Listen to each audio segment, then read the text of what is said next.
ഇത് ഉണ്ടാക്കണതോ നമ്മൾ വീട്ടിൽ തലേന്ന് രാത്രിയിലോ ഉച്ചക്കൊക്കെ ബാക്കി വരുന്ന, അതും വെള്ളത്തിലൊക്കെ കിടന്ന് പഴയതായ ചോറ് വെച്ചിട്ടാണ് കേട്ടോ ഇത് നമ്മൾ തയ്യാറാക്കുന്നത്. അപ്പം ഇനി ചോറ് ബാക്കിയായാൽ വേറെ ചോറ് വെക്കുമ്പോൾ അതിലേക്ക് ഇടാനോ ഫ്രിഡ്ജിൽ വെച്ചിട്ട് അങ്ങനെ കേടാവാനോ ഒന്നും നിന്ന് തെങ്ങിൻ്റെ ഒറ്റയ്ക്ക് എറിയാനൊന്നും നിൽക്കണ്ട. കാടിവെള്ളത്തിലിടൊന്നും വേണ്ട. നമുക്കിതാ ഇതുപോലെ ഒരു കപ്പ് ചോറെടുത്തിട്ട് മിക്സിൻ്റെ ജാറൊക്കെ ഇട്ട് ഒരൊറ്റ മുട്ടയും കൂടി പൊട്ടിച്ചൊഴിച്ചിട്ട് നന്നായിട്ട് അരച്ചെടുത്ത് കഴിഞ്ഞാൽ നമുക്ക് ഇതുപോലുള്ള പൊറോട്ടനൊക്കെ തോൽപ്പിക്കാൻ പറ്റുന്ന അടിപൊളിയായിട്ടുള്ളൊരു രാവിലത്തെ ചായൻ്റെ കടിയെന്നോ ഇനിയിപ്പോൾ നിങ്ങൾക്ക് വേണമെങ്കിൽ രാത്രിക്കൊക്കെ കുട്ടികൾക്കൊക്കെ ഉച്ചയ്ക്ക് സ്കൂളിലേക്കൊക്കെ കൊണ്ടുവിടാനൊക്കെ ഉണ്ടാക്കിയെടുക്കാൻ വേണ്ടി പറ്റും കേട്ടോ. വളരെ സിമ്പിളാണ് ഉണ്ടാക്കാൻ. അപ്പോൾ ഞാനതിന് വേണ്ടിയിട്ട് ഇതാ ഒരു കപ്പ് ചോറ്, അതുപോലെ തന്നെ ഒരു കോഴിമുട്ട, ഒരു ലേശം ഒരു 2 ടേബിൾ സ്പൂണോളം വെള്ളം അതും കൂടി ഒഴിച്ചിട്ട് നന്നായിട്ടൊന്ന് അരച്ചെടുത്തതാ. അതിൻ്റെ ആ ജാറിൽ കുറച്ചൊക്കെ ഉണ്ടായിനി, അതൊക്കെ കൈകൊണ്ടൊക്കെ വടിച്ചെടുത്ത് നമ്മുടെ ഒരു ബാറ്റർ ഇവിടെ ഇതാ കണ്ടല്ലോ, ഇതാണ് ഇതിനൊരു കൺസിസ്റ്റൻസി കേട്ടോ. ഈ ഒരു ഇതിക്ക് ഞാൻ മൈദപ്പൊടി ചേർത്ത് കൊടുക്കുന്നുണ്ട്. മൈദപ്പൊടിയിലാണ് ഞാനിപ്പോൾ ഇത് ഉണ്ടാക്കുന്നത്. നിങ്ങൾക്ക് വേണമെങ്കിൽ ഗോതമ്പ് പൊടിയിലും ചെയ്യാം, ഗോതമ്പ് പൊടിയോ മൈദപ്പൊടിയോ അതൊക്കെ നിങ്ങളെ ഇഷ്ടമാണ് മക്കളെ. അതിലൊന്നും ഇനിയിപ്പം നമ്മൾ പറഞ്ഞാണ്ട് ഇതാണില്ല. മൈദപ്പൊടി ഉള്ളവർ അതെടുത്തോളി, ഗോതമ്പ് പൊടി ഉള്ളവർ അതെടുത്തോളി. ഏതായാലും ഒരു കപ്പ് ചോറ് നമ്മളിങ്ങനെ അരച്ചെടുക്കുമ്പോൾ അതിലേക്കൊരു 2 കപ്പ് പൊടി ഇട്ടുമ്പോൾ നമുക്ക് ആ ഒരു നനവിൽ നന്നായിട്ട് നല്ല സോഫ്റ്റായിട്ട് കുഴച്ചെടുക്കാൻ വേണ്ടി പറ്റും. പക്ഷെ നമ്മളിതിലേക്ക് മുട്ട ചേർത്തുകൊണ്ട് തന്നെ 1/2 കപ്പും കൂടെ പൊടി വേണ്ടി വരും കേട്ടോ. അപ്പോൾ 2 കപ്പ് 2.5 കപ്പ് അരിപ്പൊടി അല്ല മൈദപ്പൊടി, അതുപോലെ തന്നെ 1 കപ്പ് ചോറ്. മനസ്സിലായില്ലേ? ഇങ്ങനെയാണ് വേണ്ടത്. അപ്പോൾ ഈ ഒരു സമയത്ത് നമ്മൾ ചോറ് അരച്ചപ്പോൾ തന്നെ കുറച്ച് ഉപ്പൊക്കെ ഇട്ടാൽ രക്ഷപ്പെട്ടിനി, പക്ഷെ ഞാനത് മറന്നുപോയി. അപ്പോൾ നിങ്ങളൊക്കെ അങ്ങനെ ചെയ്തുകൊള്ളേണ്ടി. ഞാൻ ഏതായാലും ഇത് ഇപ്പോഴാണ് ഇട്ട് കൊടുക്കുന്ന ഉപ്പ്. ഇപ്പോഴായാലും കുഴപ്പമൊന്നുമില്ല, കുഴക്കുന്നതിന് മുമ്പ് ഓർമ്മ അത് അത്രയും നന്നായി. ഇനി ഇത് നല്ലപോലെ ഒന്ന് കുഴച്ചെടുക്കണം കേട്ടോ. പിന്നെയാണ് നമ്മൾ ചോറ് ചേർത്തതല്ലേ, ചോറ് ചേർത്താൽ എല്ലാത്തിനും വേറൊരു രുചി കിട്ടുമല്ലോ. പിന്നെ എല്ലാം നല്ല സോഫ്റ്റാനും നല്ലതാണ് കേട്ടോ ഈ ഒരു ചോറ് ചേർക്കുന്നത്. നമ്മൾ ഓട്ടടൊക്കെ ചുടുമ്പോൾ നമ്മൾ ചോറ് ചേർക്കുമല്ലോ, പിന്നെ തളച്ച വെള്ളമൊന്നും ഒഴിച്ചില്ലെങ്കിൽ നല്ല സോഫ്റ്റ് ആരെടുത്ത് പൊള്ളിയ ഓട്ടട നമുക്ക് കിട്ടൂലേ, അതുപോലെ തന്നെയാണ് മക്കളെ നമ്മൾ ഈ ഒരു ചോറ് ചേർത്താൽ. അപ്പോൾ നന്നായിട്ടൊന്ന് കുഴച്ചെടുക്കട്ടോ. പിന്നെ പൊടിൻ്റെ കണക്ക് നിങ്ങളടുത്ത് കുറച്ച് വെള്ളം ഏറുണ്ടെങ്കിൽ അതിനനുസരിച്ചിട്ട് പൊടി ഇട്ട് കൊടുത്തോളി, വെള്ളം കുറവാണെങ്കിൽ അനുസരിച്ചിട്ടുള്ള പൊടി കുറച്ചും കൊടുത്തോളി. അതൊക്കെ നമ്മൾ കുറേശ്ശെ പൊടി ഇട്ട് കൊടുത്തിട്ട് ഇങ്ങനെ കുഴച്ച് വെക്കുക. കയ്യിൽ വല്ലാതെ ഒട്ടിപ്പിടിച്ചിട്ട് ചളിപിളി ആവുകയാണെന്നുണ്ടെങ്കിൽ വീണ്ടും വീണ്ടും പൊടി ഇട്ട് കൊടുത്താൽ മതി. അപ്പോൾ അതിന് കറക്റ്റ് അളവൊന്നും നോക്കേണ്ട ആവശ്യമില്ല, ആർക്കും ഉണ്ടാക്കാം. ഒരു ഫ്ലോപ്പ് ആവലും ഇതിനുണ്ടാവില്ല കേട്ടോ. ഇതുണ്ടില്ല എന്തൊരു എളുപ്പമാണ് ഇത് കുഴച്ച് ചെയ്യണത്, കയ്യിലൊന്നും ഒട്ടിപ്പിടിക്കണില്ല, നല്ല സോഫ്റ്റാണ് കേട്ടോ.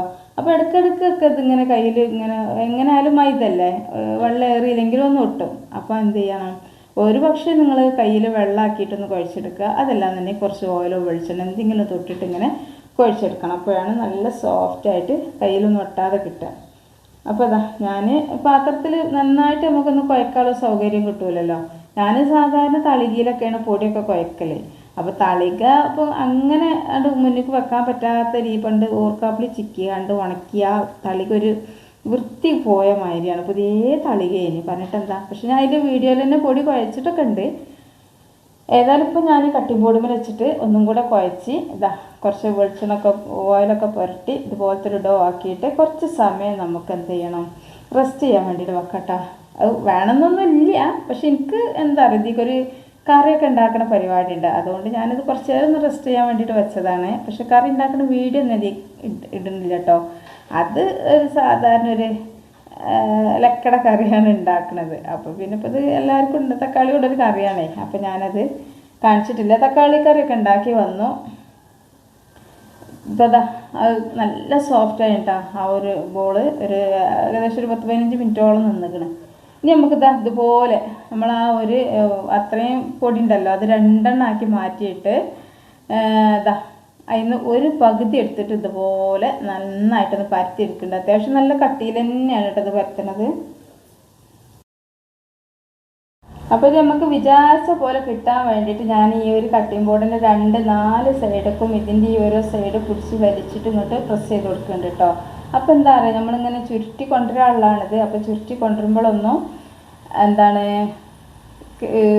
വേഗം നമ്മൾ എന്ത് ചെയ്യുകയാണെങ്കിലും ഈ മൈദ എന്താ പറയുക വേഗം വലിഞ്ഞ് ഇങ്ങനെ കൂടുകയൊക്കെ ചെയ്യും. അപ്പോൾ നമ്മൾ ചുരുട്ടുമ്പോൾ അങ്ങനെ കൂടാതിരിക്കാനും വേണ്ടിയിട്ടൊക്കെയാണ് ഇങ്ങനെ 4 സൈഡിലും ഇങ്ങനെ പ്രസ് ചെയ്ത് കൊടുത്തു. അപ്പോൾ ആ കട്ടിംഗ് ബോർഡ് കണക്കായിട്ടാട്ടൊക്കെ എടുക്കുന്നത്. ഇനി നമുക്ക് എന്ത് ചെയ്യണം, കുറച്ച് ഓയിൽ ഇതിൻ്റെ മുകളിൽ കൂടെ ഇങ്ങനെ ബ്രഷ് കൊണ്ടൊന്ന് സ്പ്രെഡ് ചെയ്ത് കൊടുത്തിട്ട് അതിൻ്റെ മുകളിൽ ലേശിച്ച പൊടി, നമ്മളിങ്ങനെ പൊടി വിതരണമൊക്കെ എന്തിനാണെന്നറിയോ, നാളിപ്പോൾ ഞാനൊരു വീഡിയോ ചെയ്തപ്പോൾ അതിൽ ചോദിക്കേണ്ടത് എന്തിനാ അങ്ങനെ ഓയിൽ അതിൻ്റെ മുകളിൽ പുരട്ടി കൊടുക്കണം, ഇങ്ങനെ പൊടിയൊക്കെ സ്പ്രെഡ് ചെയ്യണമെന്ന്. പക്ഷേ എന്തിനാണെന്നറിയാം, നമ്മളിങ്ങനെ ഓയിലും പൊടിയൊക്കെ വെച്ച് കഴിഞ്ഞാൽ ഇത് നമ്മളിങ്ങനെ ചുരുട്ടി കൊണ്ടുവരുന്നത്. അപ്പോൾ ഇങ്ങനെ ചുരുട്ടുമ്പോൾ ഒരിക്കലും അത് ഒന്നൊന്നിമ ഒട്ടി പിടിക്കൂല. അപ്പോൾ ഇങ്ങനെ ഈ ചുരുട്ടിയതൊക്കെ ലെയറായിട്ട് ഇങ്ങനെ കിട്ടും. അതിന് വേണ്ടിയിട്ടാണ് കേട്ടോ ഇങ്ങനെ ചെയ്യുന്നത്.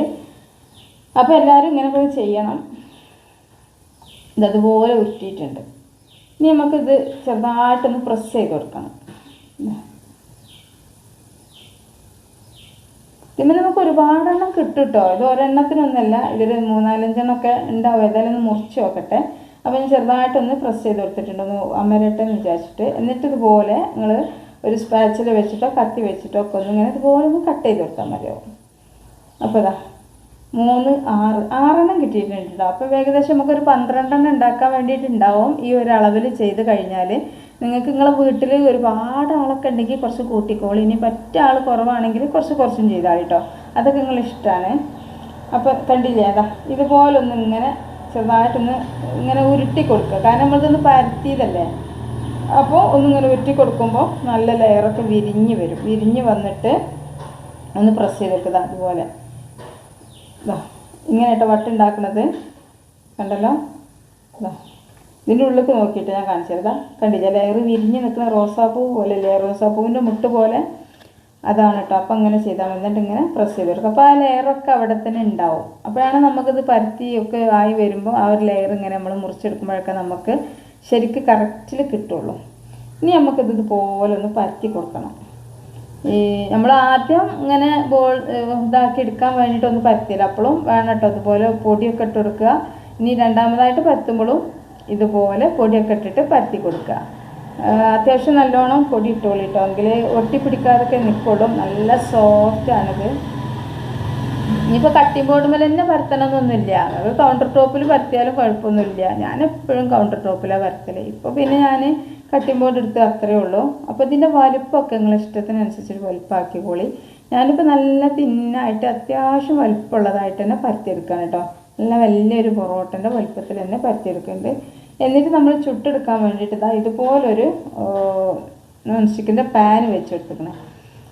എന്നിട്ട് ചുട്ടെടുക്കുമ്പോൾ ഹാർഡാവാതിരിക്കാൻ വേണ്ടിയിട്ട് ഹൈ ഫ്ലെയിമിൽ തന്നെ ചൂടാണ് കേട്ടോ. ഹൈ ഫ്ലെയിമിൽ തന്നെ ഇട്ടോളി. പിന്നെ അത് വലിയൊരു കട്ടിയൊന്നും ഇല്ലല്ലോ, അപ്പോൾ നമുക്ക് പെട്ടെന്ന് ചെയ്തെടുക്കാൻ വേണ്ടി പറ്റും. അപ്പോൾ ഹൈ ഫ്ലെയിമിലിട്ട് നല്ലോണം ചൂടായതിൻ്റെ ശേഷം ഞാൻ ഫ്ലെയിം ഒന്നും കുറച്ച് വെക്കാതെ തന്നെ ഇതുപോലെ ആ ഒരു പത്തിരി പൊറോട്ട എന്നൊക്കെ ഇതിലേക്ക് ഇട്ട് കൊടുത്തിക്കണം. എന്നിട്ട് ഇതുപോലെ നന്നായിട്ട് തന്നെ ഇതിൻ്റെ മുകളിലൂടെ ഒക്കെ ഒന്ന് ഓയിൽ സ്പ്രെഡ് ചെയ്ത് കൊടുക്കുക. എന്നിട്ട് എന്ത് ചെയ്യുക, നമുക്ക് ഒന്ന് മറിച്ചിട്ട് കൊടുക്കാം കേട്ടോ. മറിച്ചിട്ട് കൊടുക്കണം, ഇതാക്കണമെങ്കിൽ ഞാൻ കൈകൊണ്ടാണ്. കാരണം നമ്മൾ പെട്ടെന്ന് ചെയ്യുമ്പോൾ ഇനിയിപ്പോൾ ഇതിന് ചട്ടകത്തിൻ്റെ ആവശ്യമൊന്നുമില്ല. പക്ഷേ ഇത് നമുക്കിങ്ങനെ പൊള്ളി വരുന്ന സമയത്തൊക്കെ വേണമെങ്കിൽ ചട്ടകം എടുക്കുക. ഞാൻ പെട്ടെന്ന് ചെയ്യാൻ വേണ്ടിയിട്ട് ഞാൻ ചട്ടകം ഇപ്പോൾ തിരഞ്ഞു പോയിട്ടില്ല കേട്ടോ. കാരണം ചട്ടകം ഇങ്ങനെ നോക്കിയിട്ടൊന്നും കാണുന്നില്ല. ഇനിയിപ്പോൾ ഇവിടെ നോക്കട്ടെ, ക്യാമറ ഓണാക്കിയതുകൊണ്ട് ഇനിയിപ്പോൾ തിരഞ്ഞു പോകുമ്പോഴത്തേനൊക്കെ സമയം വൈകി വിചാരിച്ചിട്ട് ഞാൻ കൈ കൊണ്ട് വേഗം മറിച്ചിടുകയാണ്. അപ്പോൾ കൈ തട്ടുന്നുള്ള പാത്രത്തിൽ തട്ടി പൊള്ളുന്നുള്ള പേടിയുള്ള ആളുകളൊക്കെ ചട്ടകം തന്നെ ആദ്യം തന്നെ എടുത്ത് വെച്ചോളേണ്ടി കേട്ടോ. അപ്പോൾ ഞാൻ പിന്നെ പോയി ചട്ടകമൊക്കെ എടുത്തുകൊണ്ടെന്ന്. ചട്ടകം തന്നെ ഇപ്പോൾ അതാണ് സ്പാച്ചിൽ. പക്ഷേ ചിലവരൊക്കെ പറയാറുണ്ട് കേട്ടോ, ഇത് പ്ലാസ്റ്റിക്കാണ്, ഇത് ഉപയോഗിക്കരുത് എന്നൊക്കെ പറയുന്ന ആളുകളുണ്ട്. പക്ഷേ നമ്മൾ പ്ലാസ്റ്റിക് ചൂടുള്ള ഭക്ഷണത്തിൽ ഉപയോഗിക്കാൻ പാടില്ല. പക്ഷേ ഇത് അങ്ങനെ നമ്മൾ വിചാരിക്കണ ആ ഒരു തരത്തിലുള്ള സംഭവമല്ല കേട്ടോ. അതെന്തോ ഒരു എന്തോ സംഭവമാണിത്.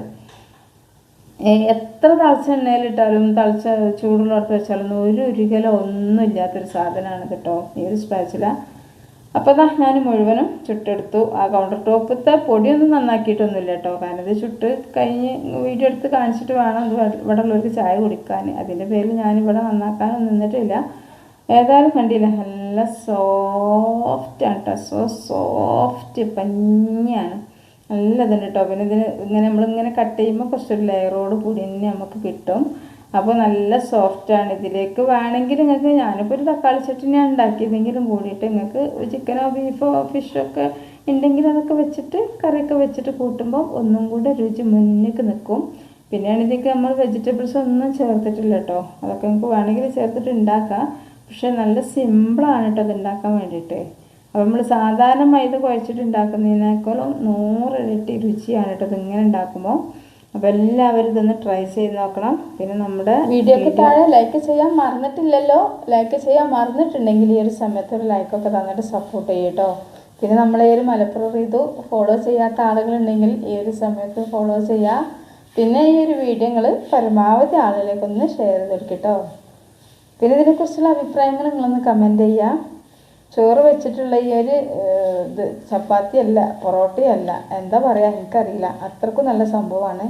ഈ ഒരു മുട്ടൊക്കെ ചേർത്തുകൊണ്ട് തന്നെ അടിപൊളി ടേസ്റ്റാണ്, സോഫ്റ്റാണ്, ഒക്കെയാണ്, ഉണ്ടാക്കാൻ നല്ല എളുപ്പമാണ്. അപ്പം നിങ്ങളെല്ലാവരിലേക്കും ഒന്ന് ഷെയർ ചെയ്ത് കൊടുക്കുക.